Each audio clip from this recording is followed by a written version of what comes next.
10,000 world के पिछले episode में हमने देखा कि लिन फेंग अपने डीमन रिफाइनिंग पॉट का यूज करते हुए कालीन को रिफाइन करने की कोशिश करता है।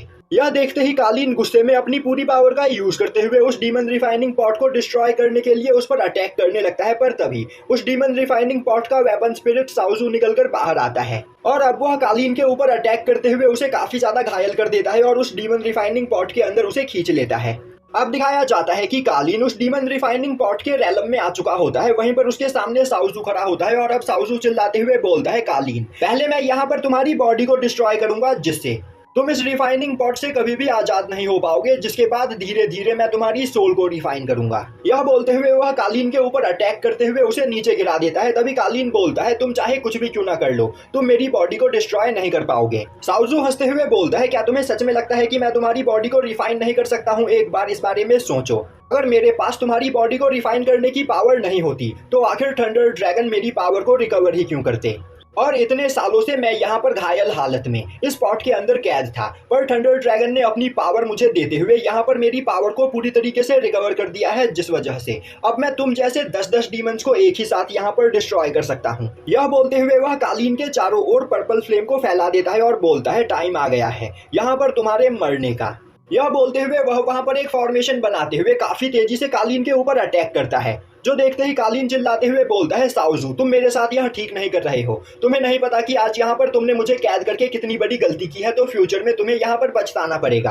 पर तभी वह फॉर्मेशन सीधा आकर कालीन को लगता है, जिसे देखते ही कालीन वहां पर अपनी पूरी पावर का यूज करते हुए उठाने की कोशिश करने लगता है, पर वह फॉर्मेशन काफी ज्यादा पावरफुल होता है। वहीं पर उसके चारों ओर पर्पल फ्लेम जल रहे होते हैं, जिस वजह से धीरे धीरे कालीन की बॉडी डिस्ट्रॉय होने लगती है और अब वह फॉर्मेशन थोड़ी ही देर में कालीन की रियल बॉडी को डिस्ट्रॉय कर देता है, जिससे कालीन की सोल अब उस डीमन रिफाइनिंग पॉट के अंदर अटक कर रह जाती है। जिसके बाद साउजू धीरे धीरे उसके सोल को वहां पर रिफाइन करने लगता है। दूसरी ओर यह सब कुछ देखकर तीनों डीमन क्लैन के लीडर्स काफी ज्यादा परेशान हो जाते हैं। वहीं पर स्पिरिट क्लैन की लीडर बोल रही होती है, आखिर ऐसा कैसे हो सकता है? आखिर एम्परर कालीन यहाँ पर कैद कैसे हो सकते हैं? ईगल क्लैन का लीडर बोलता है, नहीं, मुझे एम्परर कालीन पर पूरा यकीन है, वह जल्द ही उस जगह से निकलकर बाहर आएंगे और यहाँ पर लिन फेंग और उसके सभी साथियों को डिस्ट्रॉय कर देंगे। तभी जायंट क्लैन का लीडर बोलता है, नहीं, ऐसा अब यहाँ पर कुछ भी नहीं होगा, अब हम सभी लोगों का यहाँ मरना तय है, लिन फेंग हम में से किसी को भी जिंदा नहीं छोड़ेगा। दूसरी ओर लिन फेंग डीमन रिफाइनिंग पॉट को अपने पास बुलाते हुए उसे अपने पास रख लेता है। वहीं पर यह सब कुछ देखकर चूलियान बोल रही होती है, फॉरबिडन एरिया में आने के बाद लिन फेंग को यहाँ पर काफी पावरफुल ट्रेजर्स मिले हैं, जिससे इसकी पावर सच में काफी ज्यादा बढ़ गई है। तभी एंसेस्टर सूजू बोलती है, मैंने कभी नहीं सोचा था कि यह फाइट इतनी ज्यादा इंटेंस होगी।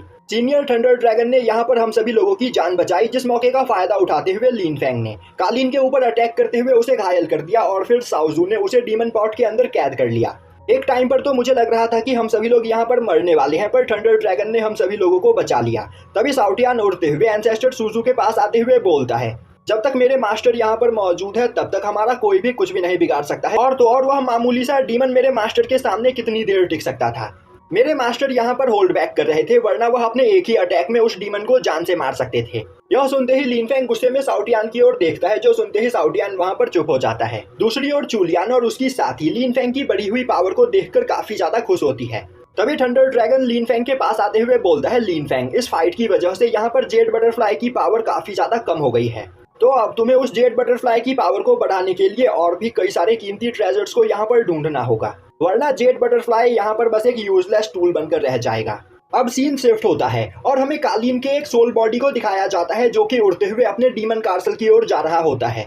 वहीं पर डीमन कार्सल के बाहर खड़े तीनों डीमन क्लैन के लीडर काफी ज्यादा परेशान हो रहे होते हैं। तभी वह सोल बॉडी काफी तेजी से उस कार्सल के अंदर चला जाता है और अब अचानक से वह पूरी जगह काफी तेजी से हिलने लगती है, जो देखकर किसी को भी कुछ भी समझ में नहीं आता है। तभी कार्सल को तोड़ते हुए एक डीमन पपेट कार्सल से बाहर निकलता है। वहीं पर उस डीमन पपेट के अंदर से कालीन की स्पिरिचुअल एनर्जी रिलीज हो रही होती है। यह देखते ही तीनों डीमन क्लैन के लीडर्स काफी ज्यादा खुश हो चुके होते हैं, क्योंकि अब कालीन की सोल बॉडी उस डीमन पपेट के अंदर होती है। दूसरी ओर थंडर ड्रैगन और लिन फेंग भी उस डीमन पपेट की पावर को सेंस करते हैं और अब थंडर ड्रैगन बोलता है, कालीन अभी भी इस जगह पर जिंदा है। लिन फेंग बोलता है, शायद से कालीन के पास सोल स्पिरिट स्किल थी, जिसका यूज करते हुए कैद होने से पहले ही उसने अपनी एक सोल बॉडी को यहाँ पर स्प्लिट कर लिया था और अब उसकी वह सोल उस डीमन पपेट के अंदर है। अभी कालीन हंसते हुए बोलता है, मुझे पता था कि ऐसा कुछ हो सकता है, इसीलिए मैंने पहले ही यहाँ पर अपनी एक सोल बॉडी को इस पपेट के लिए तैयार करके रख रखा था और अब मैं तुम में से किसी को भी जिंदा नहीं छोड़ूंगा। यह बोलते हुए वह अपने डीमन कार्सल के अंदर से सी ऑफ फ्लेम बो को बाहर निकालता है और अब वह उसका यूज करते हुए गॉड किलिंग टेक्निक से डिवाइन सन के ऊपर अटैक करता है, जिससे वह डिवाइन सन की पावर को एब्जॉर्ब करके अपनी पावर को बढ़ा सके। यह देखते ही एंसेस्टर सूजू परेशान हो जाती है और अब वह लिन फैंग से बोलती है कि उन्हें कुछ भी करके यहाँ पर कालीन को रोकना होगा, क्योंकि अगर उसने डिवाइन सन को डिस्ट्रॉय करके डिवाइन सन फॉर्मेशन के अंदर मौजूद ताकत को अपने अंदर एब्जॉर्ब कर लिया तो यहाँ पर कोई भी उसे नहीं रोक पाएगा। दूसरी ओर कालीन अपने गॉड किलिंग टेक्निक का यूज करते हुए उस डिवाइन सन के ऊपर अटैक कर देता है। तभी एक इमॉर्टल गॉड डिवाइन सन के अंदर से निकलकर बाहर आता है और अब वह चिल्लाते हुए बोलता है, तुम्हें क्या लग रहा है तुम इतनी आसानी से मुझे यहाँ पर डिस्ट्रॉय कर सकते हो? और यह बोलते हुए वह कालीन के एरो को डिस्ट्रॉय कर देता है और अब वह लगातार कालीन के ऊपर कई सारे फ्लेम मीटियोर से अटैक करने लगता है। तभी कालीन हंसते हुए बोलता है, तुमने यहाँ पर आने में थोड़ी देर कर दी, क्योंकि अब डिवाइन सन की पावर इतनी ज्यादा कमजोर हो चुकी है कि तुम मेरा कुछ भी नहीं बिगाड़ सकते हो। यह बोलते हुए वह काफी तेजी से उस इमॉर्टल गॉड के ऊपर अटैक करते हुए उसे डिस्ट्रॉय कर देता है, जो देखकर उस इमॉर्टल गॉड को कुछ भी समझ में नहीं आता है। दूसरी ओर कालीन सीधा डिवाइन सन के पास जाते हुए उसे अपने दोनों हाथों से पकड़ लेता है और अब वह अपनी बॉडी को सेल्फ डिस्ट्रक्ट कर लेता है, जिससे उस जगह पर एक बहुत बड़ा ब्लास्ट होता है और अब उस ब्लास्ट की वजह से वह डिवाइन सन डिस्ट्रॉय हो जाता है। यह देखते ही ईगल क्लैन का लीडर बोलने लगता है, एंसेस्टर ने हमें यहाँ पर आजाद करवाने के लिए खुद को सैक्रिफाइस कर दिया, तो सभी लोग डिवाइन सन फॉर्मेशन की ओर आगे बढ़ो और उसके अंदर मौजूद एनर्जी को अपने अंदर एब्जॉर्ब कर लो। पर उसी वक्त लिन फैंग अपने वॉइड पोर्टल का यूज करते हुए अपने सभी साथियों के साथ वहां पर पहुंच जाता है। पर डिवाइन सन के डिस्ट्रॉय होने की वजह से डिवाइन सन के कई सारे टुकड़े वहां पर चारों ओर गिर रहे होते हैं, जो देखते ही थंडर ड्रैगन एक बैरियर बनाते हुए वहां पर सभी लोगों को प्रोटेक्ट करता है। तभी जाइंट क्लैन का लीडर ईगल क्लैन और स्पिरिट क्लैन के लीडर को लेकर डिवाइन सन फॉर्मेशन को डिस्ट्रॉय करने के लिए उसकी ओर आगे बढ़ता है। वहीं वह सोच रहे होते हैं कि डिवाइन सन फॉर्मेशन की पावर को एब्जॉर्ब करने के बाद वह लोग काफी ज्यादा पावरफुल बन जाएंगे। पर तभी कार्सल के अंदर से एक और डीमन पपेट बाहर निकलता है, जिसके अंदर कालीन ने काफी टाइम पहले ही एक स्प्लिट सोल को डाल रखा होता है। अब वहां पर कालीन को देखते ही वह तीनों डीमन क्लैन के लीडर अपनी ही जगह पर रुक जाते हैं। तभी कालीन अपने पास से एक स्पीयर को बाहर निकालते हुए उससे काफी तेजी से अटैक करके डिवाइन सन फॉर्मेशन को डिस्ट्रॉय कर देता है और अब उस फॉर्मेशन के डिस्ट्रॉय होते ही वहां पर एक पोर्टल बन जाता है, जो देखते ही स्पिरिट क्लैन की लीडर बोलती है, मास्टर कालीन अभी भी यहाँ पर जिंदा है और अगर वह उस पोर्टल के अंदर जाकर वहां पर मौजूद एनर्जी को अपने अंदर एब्जॉर्ब कर लेते हैं तो हम सभी लोगों को यहाँ पर कोई भी नहीं रोक पाएगा और फिर हम इस पूरे के पूरे यूनिवर्स के ऊपर राज करेंगे। तभी कालीन उस पोर्टल की ओर आगे बढ़ता है। उसी वक्त लिन फैंग अपने सुप्रीम स्वॉर्ड फॉर्मेशन का यूज करते हुए कालीन के ऊपर अटैक कर देता है, जो देखते ही कालीन काफी ज्यादा परेशान हो जाता है। पर उसी वक्त तीनों डीमन क्लैन के लीडर लिन फैंग के अटैक को ब्लॉक करने के लिए वहां पर आपस में अपनी पावर को मर्ज करते हुए एक बैरियर को बनाते हैं। पर सुप्रीम स्वॉर्ड फॉर्मेशन अटैक इतना ज्यादा खतरनाक होता है कि बस एक ही स्वॉर्ड से वह बैरियर डिस्ट्रॉय हो जाता है और अब तीनों डीमन क्लैन के लीडर वहां पर मारे जाते हैं।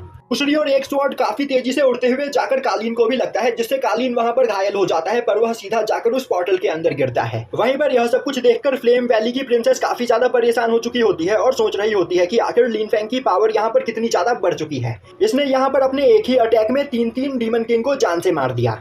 दूसरी ओर कालीन अपनी आंखें खोलकर देखता है तो वह उस पोर्टल के अंदर होता है और अब वह अपने सामने डिवाइन सन लिक्विड की एक बॉटल देखता है, जिसे देखते ही वह बोलने लगता है, इस बॉटल के अंदर डिवाइन सन लिक्विड की असली पावर है और अगर यह मुझे मिल जाए तो मैं इमॉर्टल किंग रैलम के 5th लेवल पर पहुंच जाऊंगा, जिसके बाद थंडर ड्रैगन जेड बटरफ्लाई का यूज करते हुए भी मेरा सामना नहीं कर पाएगा। पर उसी वक्त लिन फैंग दोबारा से अपनी पूरी पावर का यूज करते हुए सुप्रीम स्वॉर्ड फॉर्मेशन से कालीन के ऊपर अटैक करता है, जो देखते ही कालीन चिल्लाते हुए बोलता है, लिन फैंग तुम मुझे जान से मारना चाहते हो पर मैं इतनी आसानी से नहीं मरूंगा। और यह बोलते हुए वह काफी तेजी से डिवाइन सन लिक्विड की ओर आगे बढ़ता है और अब लिन फैंग का अटैक कालीन को लगने ही वाला होता है कि तभी कालीन डिवाइन सन लिक्विड की बॉटल को पकड़ लेता है, जिससे उसके चारों ओर एक काफी ज्यादा पावरफुल बैरियर बन जाता है, जिससे टकराते ही लिन फैंग के अटैक अपने आप ही ब्लॉक हो जाते हैं। यह देखते ही थंडर ड्रैगन काफी ज्यादा परेशान हो जाता है और अब वह भी अपनी पूरी पावर का यूज करते हुए अपने डिवाइन थंडर से उस बैरियर को डिस्ट्रॉय करने की कोशिश करता है, पर उस बैरियर के ऊपर थंडर ड्रैगन के भी अटैक का कोई भी असर नहीं हो रहा होता है